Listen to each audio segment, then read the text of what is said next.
අපත් සමග එකතු වන ඔබ සියලුම දෙනා මුලින්ම ආයුබෝවන් කියලා පිළිගන්නවා. සෙනසුරු ග්‍රහයා ගැන කතා කරනකොට මුලින්ම කියන්න ඕනේ මේ සෙනසුරු කියන ග්‍රහයා ඕනෑම කෙනෙක්ගේ ජීවිතය ගත්තාම මේ හැම කෙනෙක්ගේම ජීවිතයට සෙනසුරු කියන ග්‍රහයා විශාල බලපෑමක් කරනවා.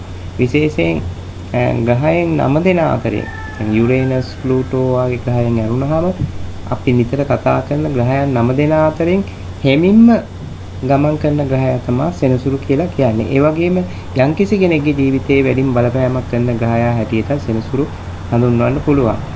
යම්කිසි කෙනෙක්ගේ උප්පත්ති කේන්ද්‍රයේ උපතින් සෙනසුරු 12 1 2 ස්ථානවල හිටියොත් ඔහුට උපතින්ම ලග්නේ රාශියක් ලැබලා තියෙනවා. ඒ වගේම යම්කිසි කෙනෙක්ගේ කේන්ද්‍රයේ සෙනසුරු උප්පත්තියෙන් 8 වෙනි ස්ථානයේ හිටියොත් උපතින් අෂ්ටමේ රාශියක් ලැබලා තියෙනවා. එතකොට යම්කිසි කෙනෙක්ගේ කේන්ද්‍රයේ කොහේ හරි ස්ථානයක සෙනසුරු චන්ද්‍රයා සමග හිටියොත් කොටු 12න් එක කොහේ හරි එක කොටුවක හිටියොත් චන්ද්‍රයා එක්ක උපතින්ම ජන්ම ඒ රාශියක ලැබලා තියෙනවා. එතකොට මේ ගෝචරයේමුත් එහෙමයි. ගෝචරයෙන් සෙනසුරු 12 1 2 කියන ස්ථානවලට සෙනසුරු ගෝචරයෙන් එනකොට ලග්නේ රාශියක ලැබෙනවා. ඒ වගේම 8ට සෙනසුරු එනකොට 8 වෙනි භාවයට එනකොට අෂ්ටමේ රාශියක ලැබෙනවා. උපතින් චන්ද්‍රයා ඉන්න තැනට සෙනසුරු ගෝචරයෙන් එනකොට ජම්මේ රාශියක ලැබෙනවා. ඒ වගේම තව සෙනසුරු ගෙන් චන්ද්‍රයාගෙන් සහ රවිගෙන් 7 වෙන්නට 6 වෙන්නට 7 වෙන්නට 8 වෙන්නට සෙනසුරු එනකොටත් ඒ සූර්ය රාශියක චන්ද්‍රේ රාශියක කියලා එහෙම ඒ රාශියක බලපෑම් තියෙනවා. මේ විදිහට බලපුවාම කෙනෙක්ගේ ජීවිතේ ගත්තාම ඕනෑම කෙනෙකුට සෙනසුරුගේ ඒ රාශියක බලපෑමක් සෙනසුරුගේ බලපෑමක් නැති කෙනෙක් හොයාගන්න බැරිම තැන. හැම කෙනෙක්ගේම ජීවිතේට මේ සෙනසුරු කියන ග්‍රහයා බලපාලා තියෙනවා. එතකොට මේ සෙනසුරු කියන ග්‍රහයාගේ නරකම ග්‍රහයෙක් විදියට සැලකුවත් සෙනසුරුගේ හොඳ දේවලුත් තියෙනවා. සමහර ලග්න වලට සෙනසුරු හොඳයි. ඒ කියන්නේ තුලා ලග්නේ තුලාවල සෙනසුරු උච්චයි. මකර කුම්භ රාශි වලට සෙනසුරු ස්වස්ථේෂ්ඨයි. එතකොට තුලා ලග්නේට මකර කුම්භ ලග්න හිමියාට සෙනසුරු හොඳයි. හැබැයි සෙනසුරු කටක ලග්න හිමියාට එච්චර හොඳ නැහැ. නරක බලපෑම් තමයි සෙනසුරු කටක ලග්න හිමියාට ඇති කරන්නේ. ඒ කියන්නේ කටක කියලා කියන්නේ සඳුටයිති රාශියක් නිසා ඒ සෙනසුරුගේ බලපෑම ටිකක් වැඩි. ඒ වගේම කියන්න ඕනේ යම්කිසි කෙනෙක් ලොකු පෝසතෙක් බවට පත් කරලා රජ කෙනෙක් කරන්නත් සෙනසුරුට පුළුවන්. එහෙම නැත්නම් දුප්පත් හිඟන්නෙක් බවට පත් කරන්නත් සෙනසුරුට පුළුවන්. ඉතින් ඒ වගේ අර සෙනසුරු දැන් අපි සමහර විට වෙනත් ග්‍රහය බැලුවොත් වෙනත් ග්‍රහයේ කේන්ද්‍රයේ උච්ච වෙලා හිටියොත් අපිට හොඳයි. අනිවාර්යෙන් ඒ ග්‍රහයා ගෝචරයෙන් ඒ උප්පත්ති ස්ථානයට ගෝචරයෙන් එනකොට ඒ ග්‍රහයාගේ මහා දශාවක් ලැබුණකොට අනිවාර්යෙන් හොඳ ප්‍රතිඵල ලැබෙනවා. හැබැයි සෙනසුරු ගැන එහෙම කියන්න අමාරුයි. සමහර වෙලාවට සෙනසුරු උච්චව හිටියොත් සමහර ඒ ඉන්න තැන අනුව සමහර වෙලාවට අපල ඩබල් ට්‍රිබල් වෙලා අපල එන්න පුළුවන්. නීචව හිටියොත් සමහර වෙලාවට අපල අඩු වෙන්නත් පුළුවන්. ඉතින් ඒ වගේ සෙනසුරු ඉන්න තැන අනුව සෙනසුරු ඒ ලග්නයට හොඳද සුබ ලග්න තියෙනවා. සුබ සෙනසුරු ග්‍රහයා සුබ ලග්නයක් වුණොත් බොහෝ විට අපල අඩුයි. ඉතින් ඒ වගේ සෙනසුරුගේ බල දුබලකම් සුබද අසුබද කියන ඒ වගේ ගොඩක් දේවල් බලලා තමයි ඒක තීරණය කරන්න ඕනේ. ඒ වගේම මේ අපිට මට කියන්න ඕනේ දැන් හිටපු ජනාධිපති චන්ද්‍රිකා බණ්ඩාරනායක කුමාරතුංග මහත්මිය එතුමිය ජනාධිපතිකමට පත් වුණේ සෙනසුරු ඒ රාෂ්ට්‍ර කපල කාලයක. ඒ වගේම රනිල් වික්‍රමසිංහ මහත්මයා ජනාධිපති බවට පත් වුණේ සෙනසුරු 6 ඉදි 6ට සෙනසුරු බලවත්. එතකොට රනිල් වික්‍රමසිංහ මහත්මයාට පාර්ලිමේන්තුවේ එක ආසනයක්වත් තිබුණේ නැහැ. ජාතික ලයිස්තුවෙන් ඇවිල්ලා එක මන්ත්‍රීකමයි තිබුණේ. හැබැයි ජනාධිපති වුණා. එතකොට හිතන්න මේ සෙනසුරුගේ බලපෑම කොච්චරද කියලා. එක මන්ත්‍රීකමක් තිබිලා ජනාධිපති වෙන්න තමයි මම කිව්වේ තුන්වෙනි භාවයේ සෙනසුරු හිටියොත් තුන්වෙනි භාවයේ හිටියොත් එහෙම නැත්නම් 6 වෙනි භාවයේ 11 වෙනි භාවයේ වාගේ හිටියොත් සෙනසුරු මහදසා කාලයක ගෝචරයේ සෙනසුරු 6ට 3ට 11ට එනකොට සමහර විට නොසිතූ ධන ලාභ ලැබිලා ඉන්න තත්වයෙන් ගොඩාක් ඉහළ තත්වයකට යන්න මේ සෙනසුරුගේ බලපෑම නිසා කෙනෙකුට ඉහළ තැනකට යන්න පුළුවන්කම ලැබෙනවා. ඒ වගේම සෙනසුරු 7 හිටියොත් එහෙම මේ විවාහය සම්බන්ධව ඒක බලපානවා. ඒ වගේම සෙනසුරු හිටියොත් එහෙම ඒ සෙනසුරුට අයිති රාශි තියෙනවා. දැන් සෙනසුරුගෙන් පංච මහා පුරුෂ යෝගයක් යෙදෙනවා. එතකොට ඒ තියෙන අයටත් ඒක හොඳ බලපෑම ජීවිතේට ගොඩක් හොඳ දේවල් සෙනසුරුගෙන් ලැබෙනවා. ඒ වගේම ඒ කියන්නේ සෙනසුරු ග්‍රහයා යම්කිසි කෙනෙක්ගේ අටවන භාවයේ හිටියොත් එහෙම සමහර විට උප්පත්තියෙන් සෙනසුරු අපල තියෙන කෙනෙක් අෂ්ටමේලාෂ්ටකයක ඉපදිච්ච කෙනෙක් සමහර විට එයාගේ ඒ නිසා සමහර විට මේ ජීවිතේ හුඟක් වෙලාවට සමහර වෙලාවට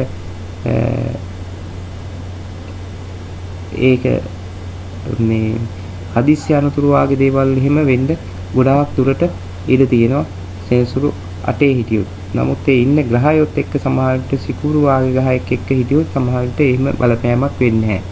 ඉතින් ඒ ඉන්න ග්‍රහයොත් එක්ක සෙනසුරුත් එක්ක ඉන්න ග්‍රහයෝන්ගේ එක්ක තනිවම හිටියොත් වෙන බලපෑමක් සහ සෙනසුරු වෙනත් ග්‍රහයෝ එක්ක හිටියොත් ඒ තියෙන තත්ත්වයන් වෙනස් වෙනවා. ඒ ඉන්න භාවය අනුව වෙනස් වෙනවා.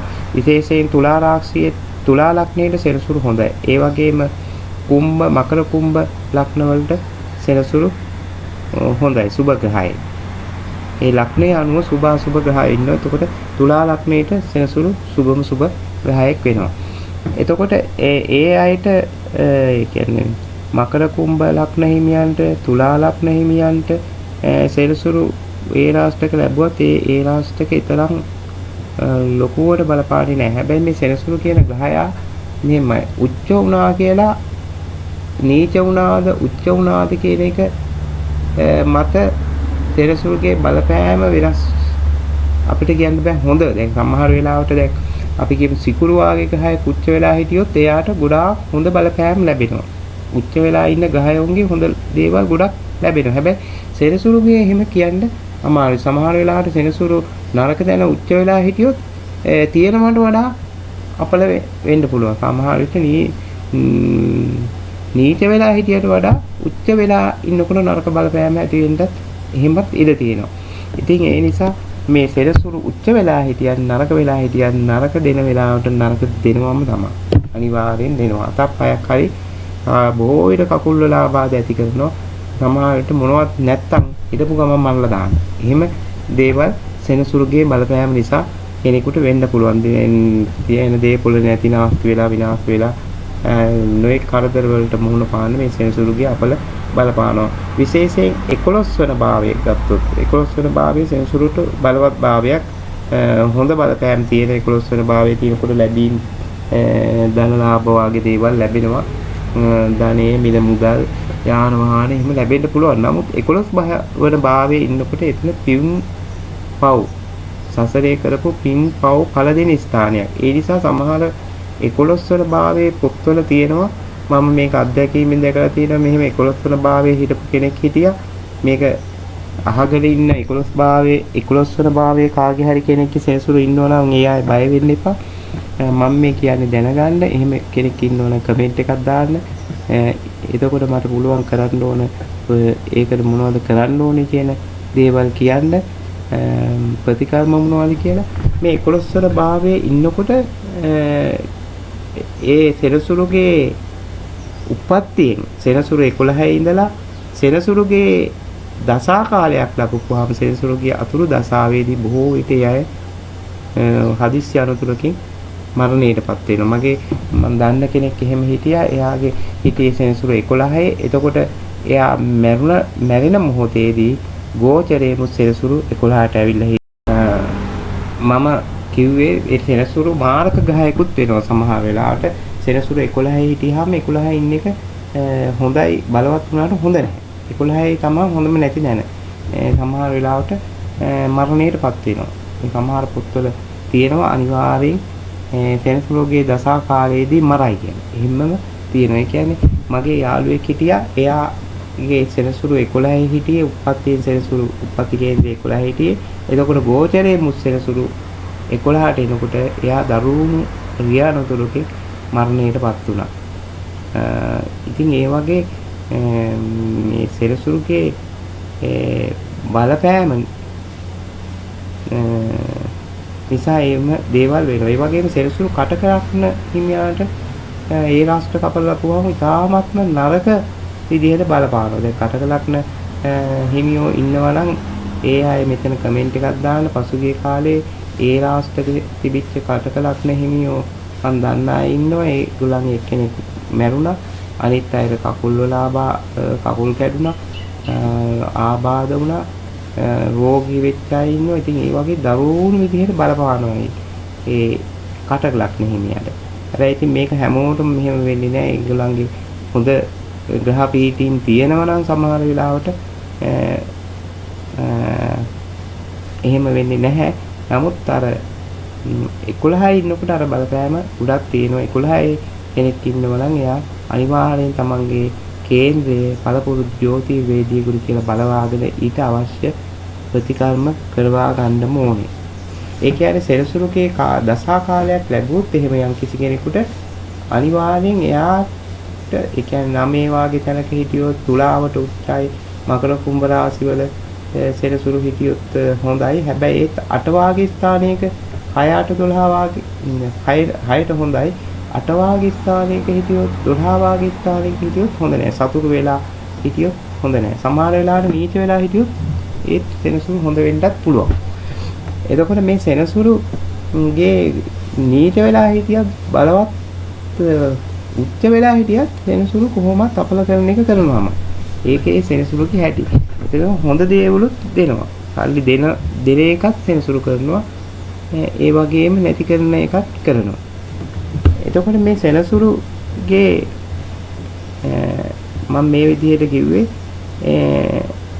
එහෙම සෙනසුරුගේ දසාවක් යම් කිසි කෙනෙකුට ලැබලා තියෙනවා නම් සෙනසුරු ඉන්නේ දුර්වලව නම් උප්පත්ති කේන්ද්‍රයේ සෙනසුරු දුර්වල තැනක ඉන්නවා නම් ඒ වගේම ඒ ලග්නයට සෙනසුරු අසුභ ග්‍රහයෙක් නම් අනිවාර්යෙන් එයා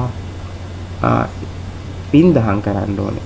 පින්දහම් කරන කෙනාට සෙනසුරුගෙන් වෙන අපල බලපෑම ගොඩාක් දුරට අඩුයි. සෙනසුරු ලැබුවොත් පින්දහම් කරන්න ඕනේ. එතකොට අර ඒ රාශියක අපල බලපෑම උනත් ගොඩාක් දුරට අඩු වෙලා යනවා. ඒ වගේම තව ඒ රාශියක අපල තියෙන අයට කරන්න ඕන ප්‍රතිකාරම තියෙනවා. ඔය කපුටන්ට දානි දෙන්න ඕනේ. එළඟි තෙල්ලිච්ච කිරිබතක් හදලා ඒ වගේ තව ගොඩක් දේවල් තියෙනවා සෙනසුරු වෙනුවෙන් කරන්න. සෙනසුරු අපල අඩු කරගන්න කොහොම වුණත් ඒ අපල තත්ත්වය සම්පූර්ණයෙන්ම ඒ ප්‍රතිකර්ම කරා කියලා නැති වෙලා යන්නේ නැහැ. තරමක් දුරට අඩු කරගන්න පුළුවන්. හැබැයි පින්දහම් කරොත් හොඟා දුරට ඒ අපල තත්ත්වය මගහරවා ගන්න පුළුවන්. පුළුවන් තරම් දුගී මගේ යාචකයන්ට දෙන්න ඕනේ. දන් දීමෙන් අපල තත්ත්වය දුරු කරගන්න පුළුවන්. සෙනසුරු නරක ඒ රාෂ්ට්‍රක අපල තියන අයට සෙනසුරු කාලයක් ලැබලා තිබ්බොත් තමයි අපලේ ගොඩක් වෙලාවට බලපාන්නේ. එහෙම නැත්නම් චන්ද්‍රයාගේ මහා දසාවක් අතුරු දසාවක් හරි සෙනසුරුගේ මහා දසාවක් හරි අතුරු දසාවක් හරි ලැබලා තියෙන වෙලාවට ඒ රාෂ්ට්‍රක අපල ලැබුවොත් තමයි ඒ අපලේ ගොඩක් බලවත් වෙන්නේ. ජම්මේ රාෂ්ට්‍රක තියෙනවා සෙනසුරු උප්පත්ති චන්ද්‍රයා ඉන්න තැනට ගෝචරයෙන් සෙනසුරු ආවාම ජම්මේ රාෂ්ට්‍රකේ ලැබෙනවා. ඒ වගේම සෙනසුරු 12 1 2 කියන ස්ථාන වලට ගෝචරයෙන් ආපුවාම ලග්නේ රාෂ්ට්‍රක ලැබෙනවා. ඒ වගේම සෙනසුරු 8ට ආපුවාම අෂ්ටමේ රාෂ්ට්‍රක අපලේ ඇති වෙනවා.